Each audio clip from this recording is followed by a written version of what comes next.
Let's go over how to make the best two-way players in Dynasty College Football 25. Two-way players have the potential to be the most fun thing in the video game, but it's not executed right by EA, unfortunately, so we have to make it work. And before I dropped a similar video on this topic, but y'all pointed out one thing, that when you play two-way players at receivers, sometimes they just drop open balls, stuff like that. Well, this one thing that I found will fix all of that, and the two-way players will be amazing. If y'all enjoy the content, make sure to like, comment, subscribe. Appreciate y'all boys for watching. So first, when it comes to two-way players, the thing is you have to find them in your recruiting classes, and it's going to be your athletes, man. So it's going to be your athletes, and you could do it with a couple different. Your best ones is going to be the wide receivers.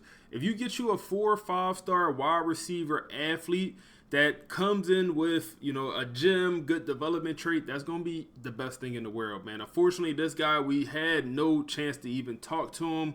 But if you're able to get a 5-star or 4-star athlete wide receiver and have him play cornerback and then also wide receiver, that is very good. The only other two-way player situation you can have in this game is offensive line and defensive line, unfortunately. You can't have running backs, linebackers, you can't have quarterbacks playing defense at all. Those are your only two options here. But what you can do is you can go after the athlete wide receivers or quarterback, excuse me. Some of these guys could play corner and then also wide receiver. So you go after athlete quarterback, they come in with good speed, they usually could play receiver, you move them over to receiver, and then you can also play them at corner and a receiver and play them at both positions. And then also same thing with running back, man. Some of these athlete running backs, not the power backs. You don't want to go after the power backs, either elusive backs or the receiving backs. Sometimes the ability to play receiver and corner, and then you can have that situation as well. But those are going to be your only two that you could deal with. The wide receiver cornerback and then the O-line, D-line two-way player. So we brought in a couple athletes here, man, and we was able to get a 5-star athlete who is a gym star development. He's on the O-line.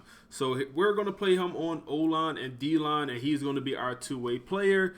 As far as the wide receiver situation, unfortunately, we didn't really have any 4-star gyms in our class, man. One other thing that is super important, that thing I mentioned earlier, that allows the two-way players to actually be elite. Because sometimes you'll have a great wide receiver, you put him at corner, and he just don't play as well. Or you have a great corner that could also play wide receiver. You have his position at corner, you try to play him at receiver. Sometimes he just drop open passes.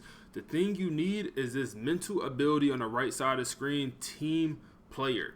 Team player is going to be game changing for having two-way players. So we got lucky here. The 5-star O lineman that's going to also play D-line. He has two-way player on purple. So he has that thing maxed out. Now look at some of these other guys. They don't have it at all. But coming down, we managed to find it on some of these wide receivers. So some of these 3-star athlete wide receivers, only a handful of 4-star athlete wide receivers in each class.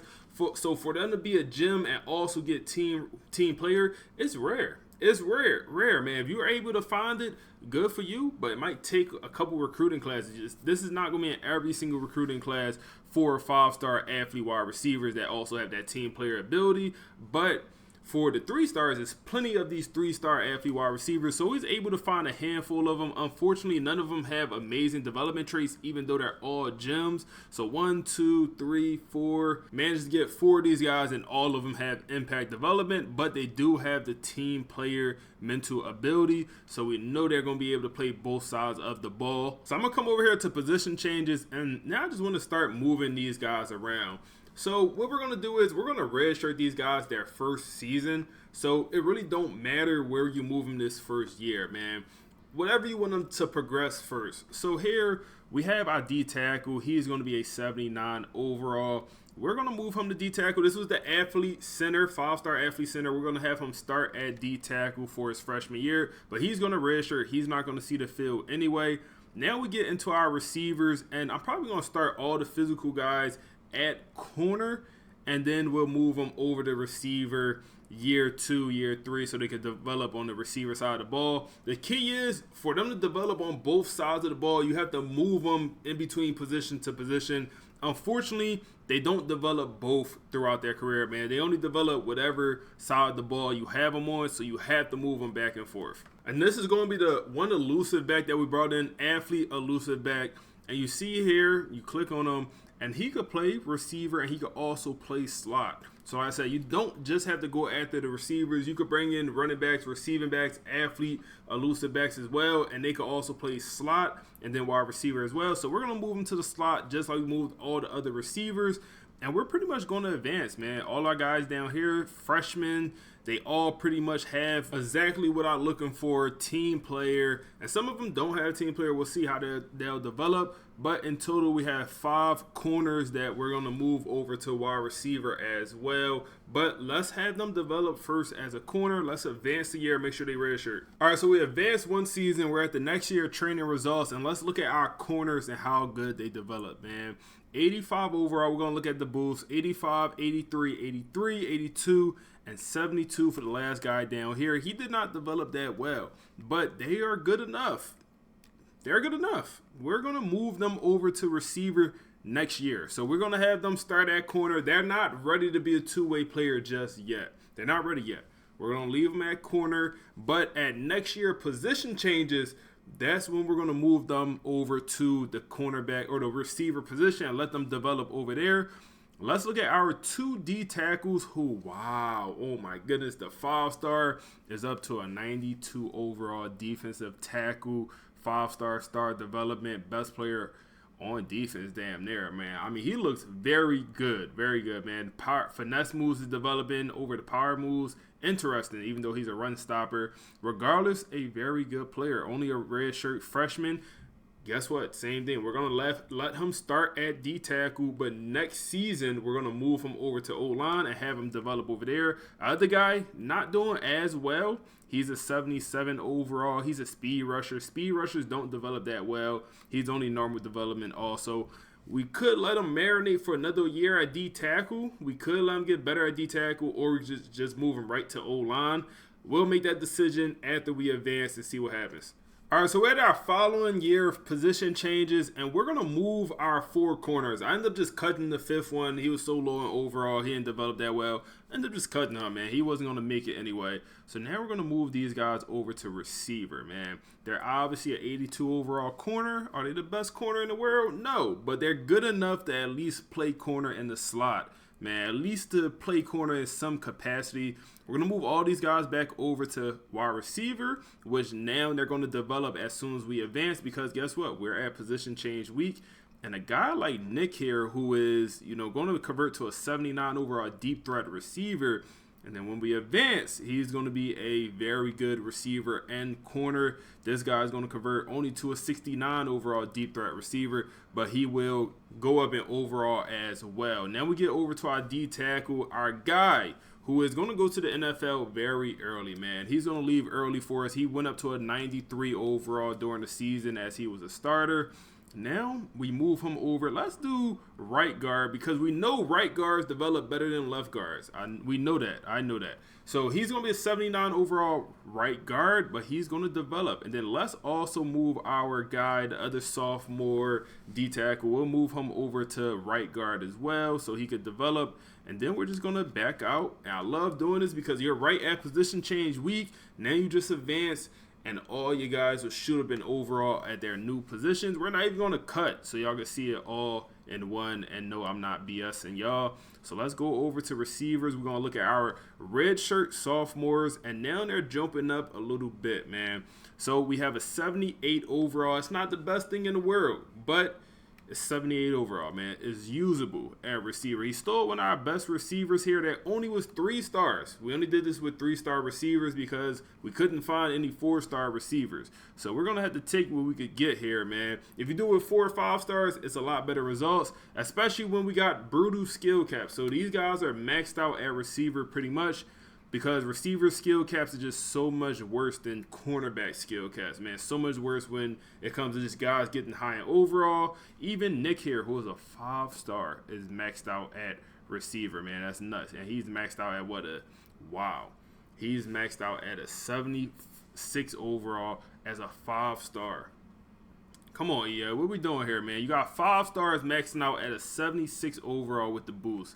That's actually insane, man. That's actually nuts to think about. And that other guy down here is probably also maxed out.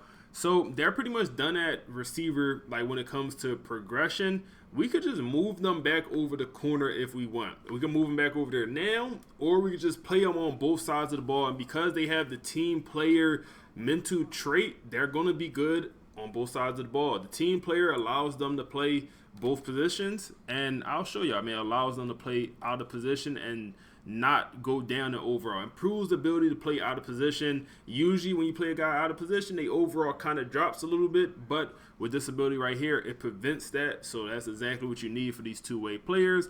Let's look at our right guards, man. So our guy Rudy is up to an 86 overall right guard, and we already know he is a amazing defensive tackle. He's a 90 overall defensive tackle, and now he's an 86 overall right guard. So we potentially have a two-way player there. Our other guy is developing. He's lagging behind a little bit, man. He got that normal development 4-star, but he's still a 78 overall. He's usable on both sides. He's not a star like our 5-star here is. So you probably want to do this with good players, star development guys, you know, gems, 4-star, 5-star. You probably don't want to do it with 3 stars. It's going to take you a few classes to find the perfect player, but when you do, you can have results. So now when we come over here to depth chart, and we can set our depth chart, we got our receiver here, our receivers here, and they're good enough to be in a rotation. They're not good enough to be the star guy, to be honest, but they're good enough to be in a rotation. But also at corner,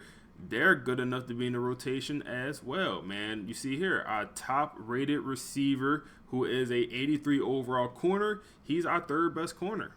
He's our third best corner, man. We could have him starting playing outside and put one of the other corners in the slot. And our other receivers here, 80 overall, they're solid. So my suggestion I would move them back over the corner next year after we advance for that redshirt junior year. I'm going to move them back over the corner because they could continue to get better at corner. At receiver, they're maxed out. They're not getting no better, but they can get better at corner. So I would move them back over the corner and then play them at receiver part-time, if that makes sense, man. Their primary corners, play them at receiver part-time. At least that's what I would do with these players right here. And then we can see the same thing with our O-linemen.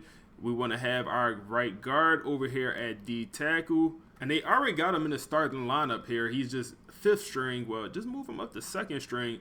And now you got a star right guard. He's also playing defensive tackle. He's the backup. He's also the starting right guard. So he's our starting right guard and our starting D tackle. 86 overall right guard and 92 overall defensive tackle.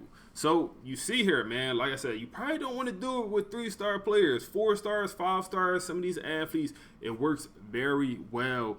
And also, it could prevent some of these guys from going to the league super fast. Like, when he's at D tackle, he was like a 96 overall when his position was actually at D tackle. He's going to leave to the league as soon as possible. You move him over to offensive line.